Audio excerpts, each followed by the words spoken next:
What up, everybody? InstructaBeats back again here with our volume unit. Today we're going to be talking about finding the volume of a pyramid.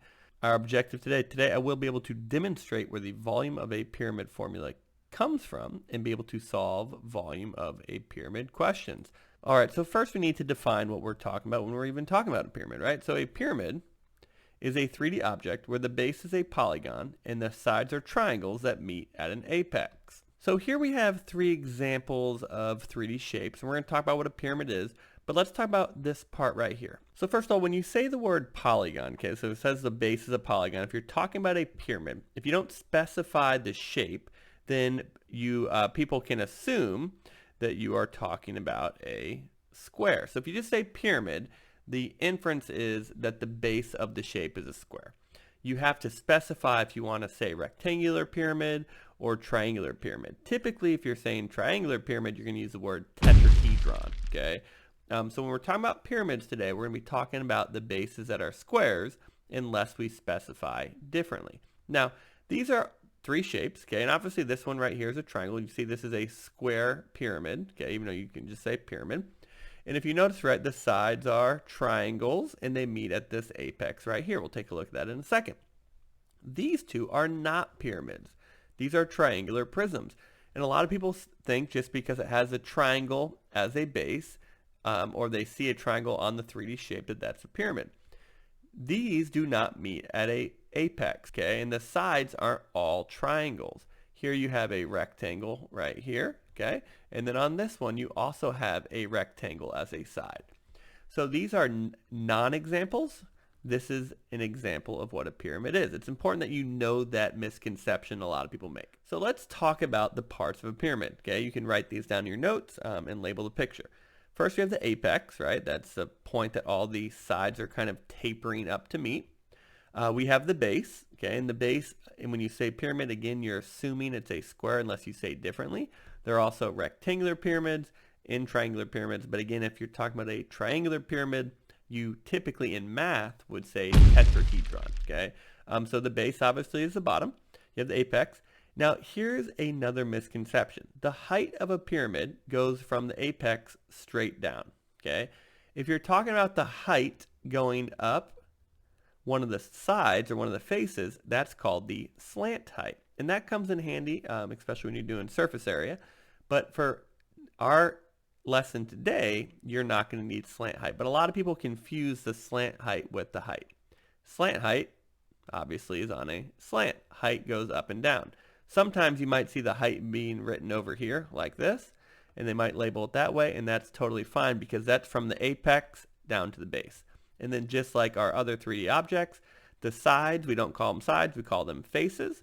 And so this square pyramid would have 1, 2, 3, 4 faces, and then the bottom face as well would make a total of 5. So let's check out our key thought today, okay? And you've seen something like this before. When a prism, and by prism I mean rectangular prism, okay? I just don't have enough room to write that. Or a cube, okay? And a pyramid, I have to write slow for some reason, my writing, there we go, have the same base, there we go, and height. The pyramid is 1/3 of the rectangular prism. So if we take this pyramid and put this pyramid inside of this, you've seen something like this before. It's the same relationship that a cylinder and a cone have. You can fit 3 pyramids inside of this rectangular prism if they have the same base and height. And again, I'm sorry for my handwriting. Something's going on with my writing pad, and it's kind of messing it up.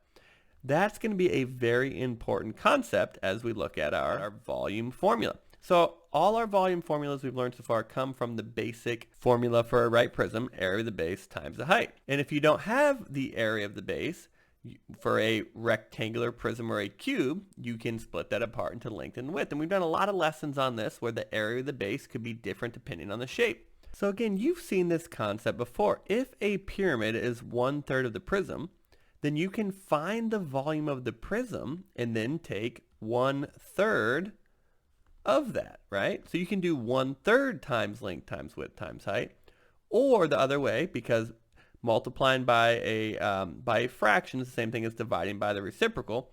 You could do length times width times height divided by 3. So either one of these would work. And again, it's the same relationship that a cylinder and a cone have.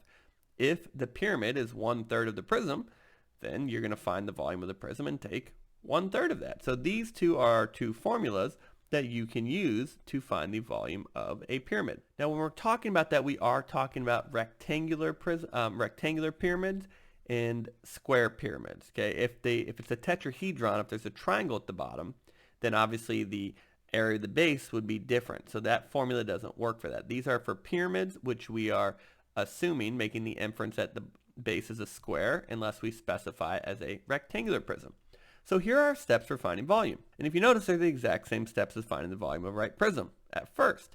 So first you want to find the area of the base because we're trying to figure out how many unit cubes we can fit into a shape. Then we're going to count the layers, okay, like we did right here. And then we use the formula to find the volume, right? We can do area of the base times the height, which is multiplication. We're replacing the repeated addition with multiplication.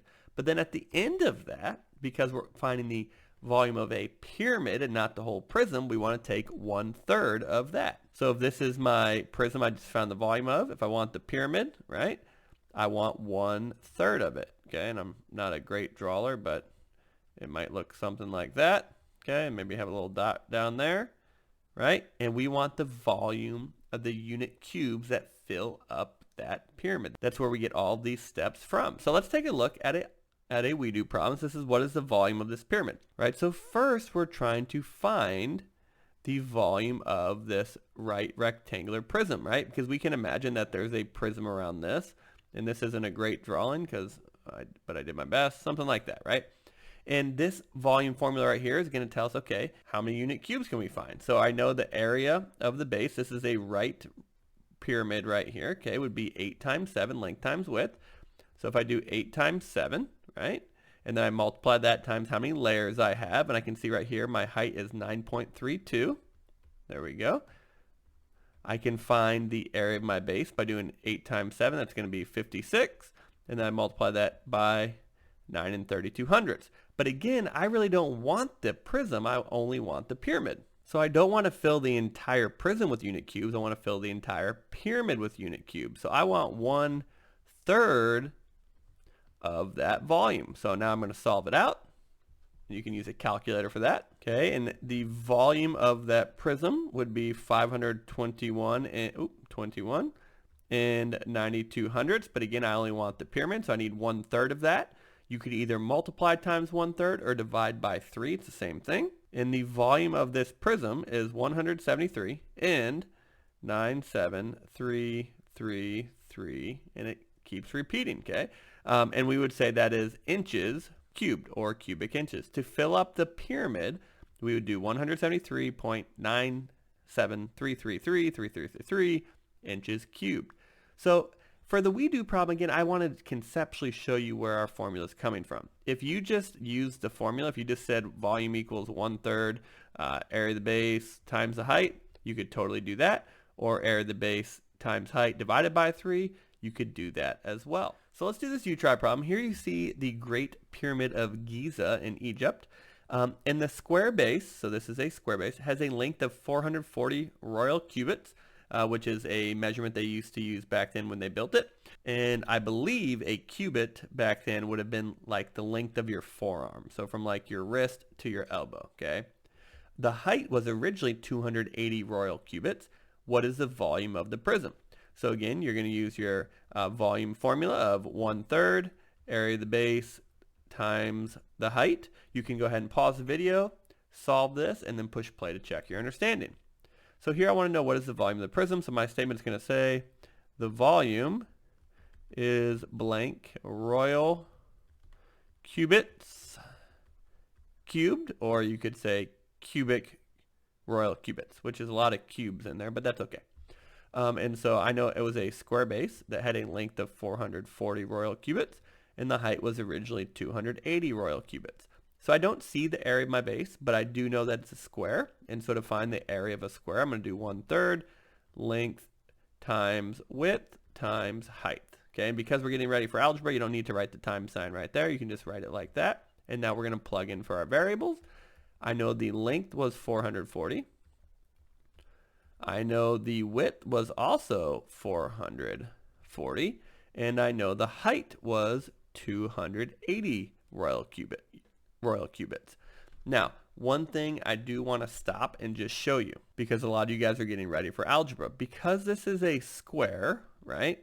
Instead of writing length times width, some people, okay, if they're assuming that the base of the pyramid is square, could write something like length squared times height. And because it's a square, you're multiplying the same number twice, which is the same thing as raising it to the second power. So you might see something a little bit different like this sometimes, but the basics that we're trying to teach you here is where the volume formula comes from. 1/3 area of the base times the height, and then you can manipulate the equation from that. All right, so now go ahead and you can just plug that into your calculator. And when I use my calculator to solve it, now I'm using my phone, so I don't get a lot of decimal places.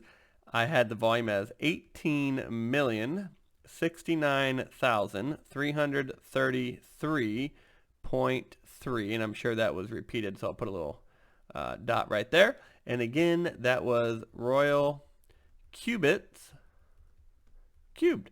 So quite a large structure. There's a lot of space in that pyramid for them to bury old pharaohs and hide things and stuff like that. If you don't know much about the pyramids of Giza, look it up. It's a pretty cool history. There's a lot of cool stuff about it.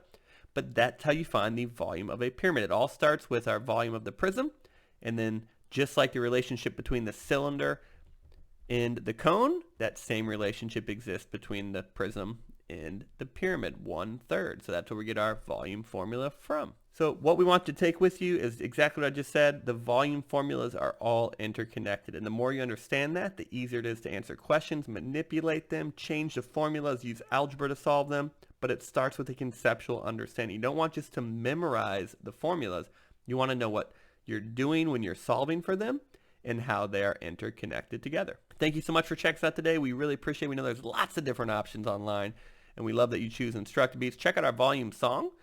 Pretty awesome song. We love that song. And if you would like to, follow us on all our social media accounts. We would love for you to subscribe and join our InstructaBeats family. Comment, let us know where you're watching from, and be sure to like the video. Thanks again. InstructaBeats out.